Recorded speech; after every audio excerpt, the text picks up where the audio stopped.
ஒவ்வொரு கிராமத்திலும் ஒவ்வொரு நில உரிமையாளர்களும் பட்டா வைத்திருக்கக்கூடிய ஒவ்வொரு நபரும் கட்டாயமாக தெரிந்து கொள்ள வேண்டிய ஒரு முக்கியமான விடயம் என்னன்னு பார்த்தா, பட்டா இருந்தாலே நிலம் நமக்கு சொந்தமா இல்லையா, பட்டாவை வைத்து நிலத்தின் உரிமையை கோர முடியுமா என்பது போன்ற ஒரு கேள்விக்கு உச்ச நீதிமன்றம் தெளிவாகவும் உறுதியாகவும் ஒரு தீர்ப்பை வழங்கியிருக்கு.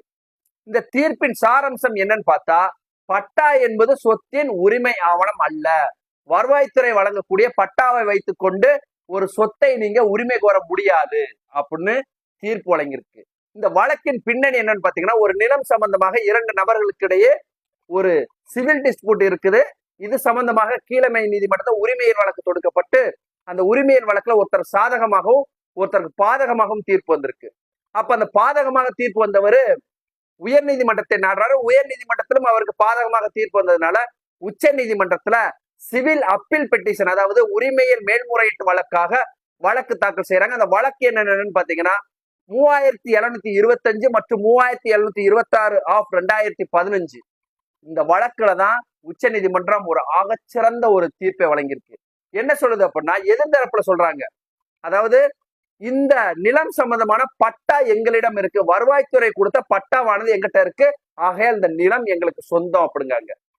அடுத்து அந்த அடுத்த தரப்பு என்ன சொல்றாங்க அப்படின்னா, அப்படியெல்லாம் கிடையாதுங்க, பட்டாவை மட்டும் வைத்து ஒரு உரிமை கோர முடியாது, உண்மையிலேயே அந்த நிலத்திற்குன்னு சில உரிமை ஆவணங்கள் இருக்கு. அப்படி பார்த்தா அந்த உரிமை ஆவணம் என்னன்னு பார்த்தா, விற்பனை பத்திரம், அதாவது முந்தைய பத்திரம், பேரண்ட் டாக்குமெண்ட், பாரம்பரிய உரிமை, சிவில் நீதிமன்ற தீர்ப்பு, இது போன்றவை எல்லாம் எங்களிடம் இருக்கு, ஆகையால் இந்த நிலமானது எங்களுக்கு தான் சொந்தம் அப்படின்னு இதுல விவாதம் செய்யப்படுது. விவாதம் செய்யப்படும் போது உச்ச நீதிமன்றம் இரண்டு விடயங்களை சட்ட பிரச்சனையாக இதுல விவாதம் செய்யுது. ஒண்ணு என்ன சொல்லுது அப்படின்னா, இந்த ரெவன்யூ ரெக்கார்டு அதாவது இந்த வருவாய்த்துறை கொடுக்கக்கூடிய பட்டா போன்ற பதிவுகள் சொத்தின் உரிமையை வழங்குமா வழங்காதான், இதை வைத்து ஒருத்தர் உரிமை கோர முடியுமா முடியாதா அப்படிங்கிறது. அடுத்து என்ன சொல்லுது அப்படின்னா, பட்டா இருந்தா மட்டுமே போதுமா ஒரு நிலத்தின் உரிமையை நிலைநாட்டுவதற்கு என்று இரண்டு விடயங்களை இதுல விவாதம் செய்யுது.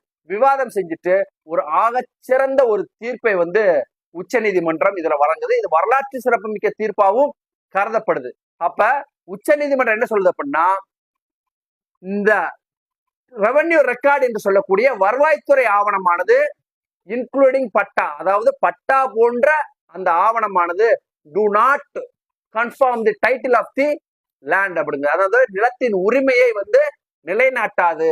பட்டா ஒரு நிலத்தின் உரிமை யாரு என்பதை